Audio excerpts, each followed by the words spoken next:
Então vamos dar a palavra à senadora Lúcia Vânia. Senhora presidente. Seguida a senadora Simone e o senador Moca. Senhora presidente. Pois não. Vossa Excelência tem a palavra. Posso? Senhora presidente, senhores senadores, senhoras senadoras.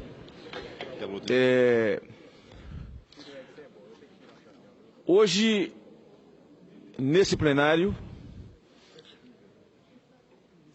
fizemos a recepção ao processo.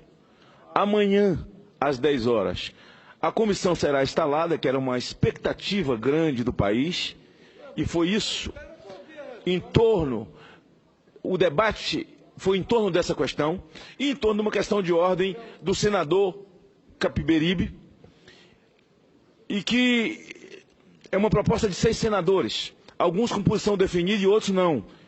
E semana passada eu disse que essa proposta era acender uma vela para Deus, outra para o diabo, que essa proposta era uma no cravo, outra na ferradura de quem tem medo de estar no plenário e votar. Assumir a sua posição diante dos olhos da nação brasileira. Mas, senhora presidente, esse desmonte, quando os senadores vão à tribuna e diz, essa mulher foi legitimada com 54 milhões de votos. E estão querendo tirar uma mulher de vida limpa, de mãos limpas. O que está ocorrendo no Brasil não é uma gincana de crimes, eu disse semana passada, entre Dilma e Eduardo Cunha.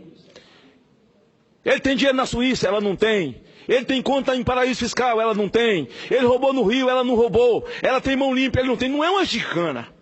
O problema de Eduardo Cunha é problema da polícia e do Supremo. Ela cometeu crime de responsabilidade fiscal.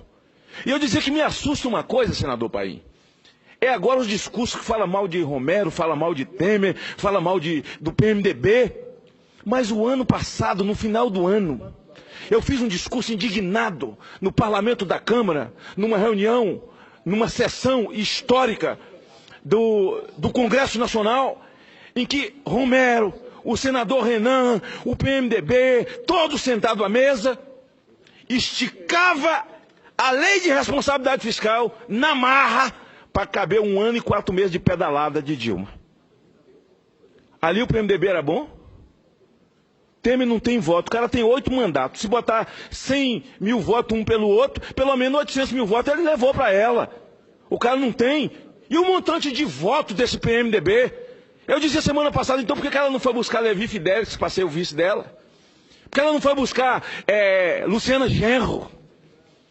Pastor Everaldo? Por que ela não foi? Foi buscar Temer? Porque Temer não tem voto? Ora, mamãe me acorde. Não é assim que a banda toca, pai. Esse país tem ordenamento jurídico. E esses jornais de hoje, e esses países que estão sobressaltados com o Brasil, que saibam que nós temos ordenamento jurídico e que a democracia nesse país está em vigor.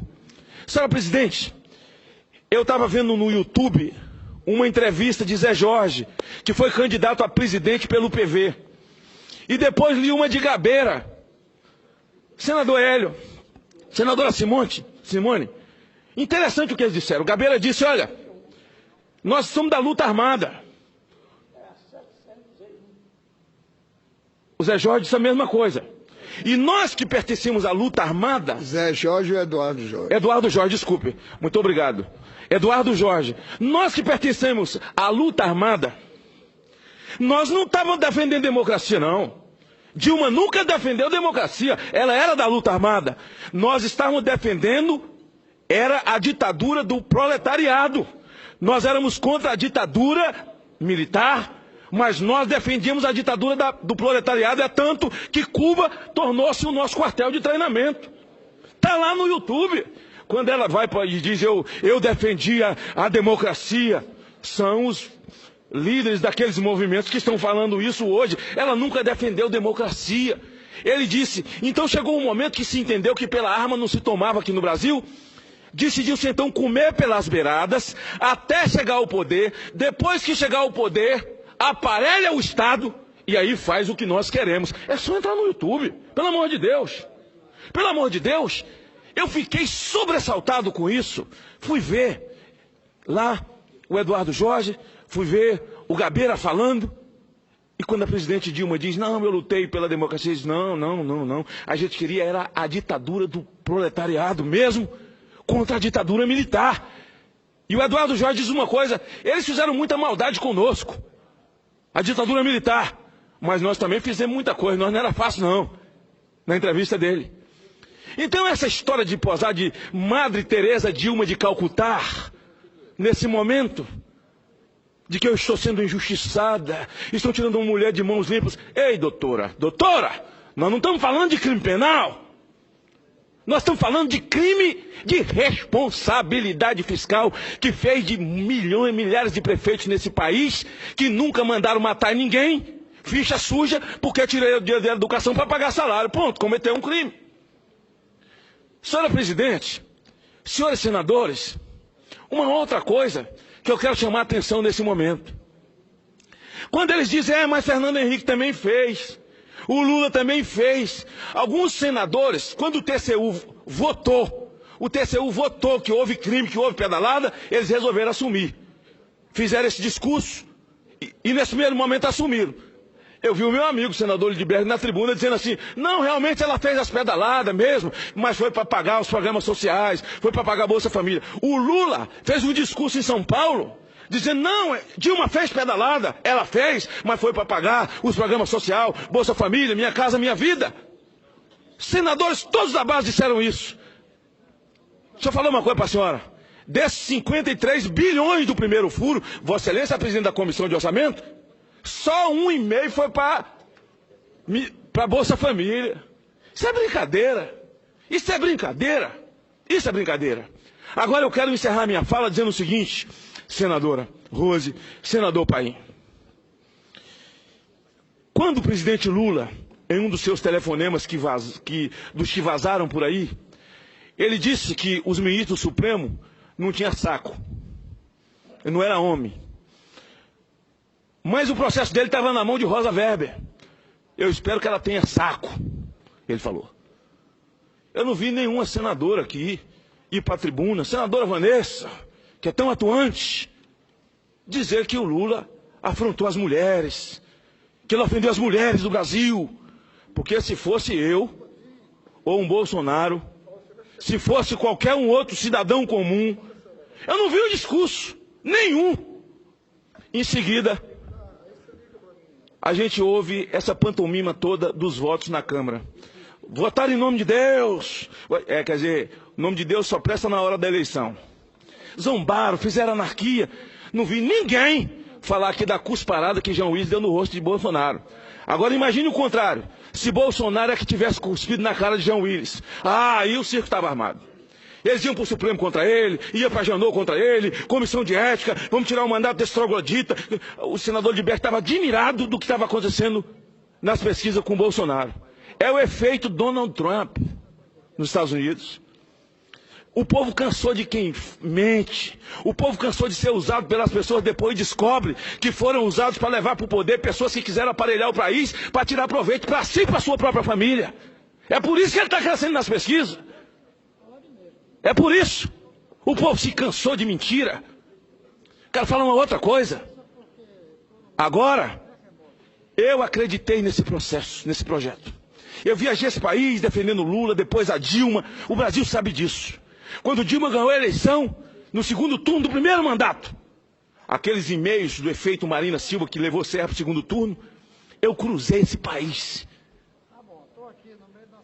Quando em Serra, eu estou aqui em Brasília, eu estava lá, do lado dela, na hora que ela faz o seu primeiro discurso como presidente da República.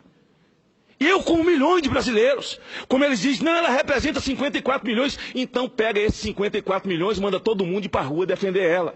Não tem 50, ela recebeu votos de 54 milhões.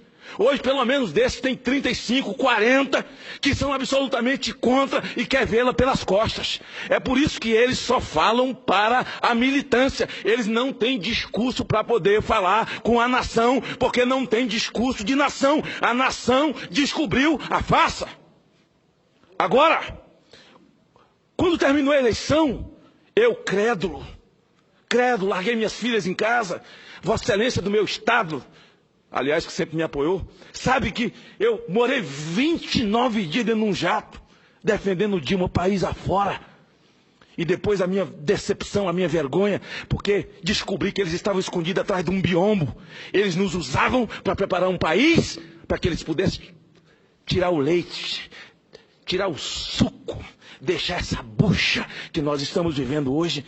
Então é a decepção de milhões de brasileiros. Vai melhorar o Brasil com a saída dela? Não. Vai piorar? Vai. Nós também queda livre. Nós ainda vamos chegar no fundo do poço. É preciso que haja uma unidade e união nacional. Que o presidente, ao assumir no lugar dela, com o afastamento dela, como está previsto. Que o Temer diga à nação que ele não é candidato à reeleição. Que ele convide os melhores quadros desse país, sem lotear o ministério. Os melhores quadros até do PT para eles dizer que não querem aceitar. Mas tem que convidar. Porque onde tem joio tem trigo, lá tem gente de bem. Também convidar gente com capacidade, gestores, gente íntegra, todos nós, para tirar o Brasil desse fosso, tirar o Brasil desse esgoto onde eles nos meteram. Essa semana passada Lula gravou um vídeo, está na internet, e tem um determinado momento, senador Paim, que ele fala assim: o que adianta tirar a Dilma? Se tirar a Dilma não vai consertar alguma coisa? Ei! Eles estão cansados de dizer que não fizeram nada contra o Brasil. Vai consertar alguma coisa? Como assim? Não tem nada para consertar? Eles não quebraram nada, eles nunca assumiram nada. Eu quero perguntar ao advogado da AGU, José Eduardo Cardoso. Com pureza d'alma, a Dilma falou a verdade no processo eleitoral? Se ele disser que ela falou, que as peças publicitárias dela eram tudo verdade, e o que ela disse ela não fez, terá o meu voto. Estou assumindo um compromisso. Terá o meu voto. Mas ele jamais falará. O diabo, no processo eleitoral, o diabo é o pai da mentira. E no processo eleitoral, Dilma era a mãe. Deixa eu dizer uma coisa, pastora. Nesse encerramento de tudo isso, o Zé de Abreu estava lá também. Foi quando eu conheci esse ator que eu só via na televisão. E a gente gosta, né, de conhecer pessoas que a gente vê na televisão. Eu peguei na mão dele, um ator. Sempre tive muito respeito por ele como artista. Mas esse final de semana, próximo passado, ele cuspiu na cara de uma senhora dentro do restaurante. Cuspiu no prato e na cara dela. Não importa. Eu não vi um discurso aqui da base do governo. Senadora Vanessa Caseltin, cadê a senhora? Não vi discurso de ninguém. Cuspiu numa mulher. Seja lá o que tenha acontecido, não se bate numa mulher nem com uma flor, porque a mulher é vítima. Dia 8 de março, então, é cada discurso que mulher tem que encher isso aqui, que tem que dar as vagas para as mulheres. Tem, mas quem vota é o povo. Eu não sei o que o marido dela falou para Zé de Abreu, eu não sei o que ela falou para Zé de Abreu, mas seja o que ela tenha falado, ele não tem o direito de cuspir no rosto de uma mulher. Ele não tem o direito de cuspir no prato de uma mulher. E a gente não vê nenhum discurso aqui. Imagine se fosse Bolsonaro que tivesse cuspido no rosto de alguém do PT. Imagine se sou um pobre mortal feito eu, um pé rapado, cuspido. Esse é José, que é mais pé rapado que eu, e Cristóvão, que é mais do que nós tudo junto. Cuspido no braço de uma mulher. E você está sorrindo de quê? Você é pé rapado também. Vocês todos aqui. Porque é elite e riqueza, só quem tem é Lula e os filhos dele. Nós somos tudo pé rapado. E ele ainda chamou o senador Cristóvão de velhinho babaca. E aí, o Cristóvão vai se manifestar na defesa das mulheres, como faz sempre. Zé de Abreu chamou ele de velhinho babaca. Sabia disso, não é verdade? Velhinho babaca. Eu acho que os velhinhos do Brasil, os aposentados de Paim, estão tudo ofendidos com isso agora. Senhora, eu quero ver porque eu vou provocar. Amanhã na sessão eu vou provocar senadoras, vou provocar principalmente a senadora Vanessa Caseltin, que é incisiva, né? Essa questão da mulher, ela não deixa por menos. Ela não defendeu Rosa Weber, não. Mas eu acho que ela vai aproveitar e vai defender Rosa Weber. Sabe por quê? Ela não falou nada aqui da cusparada de Jean Willis. Sabe por que eles não falaram nada nem da cusparada de Jean Willis e nem da cusparada de Zé de Abreu? É porque eles estão cuspindo no Brasil sem dó.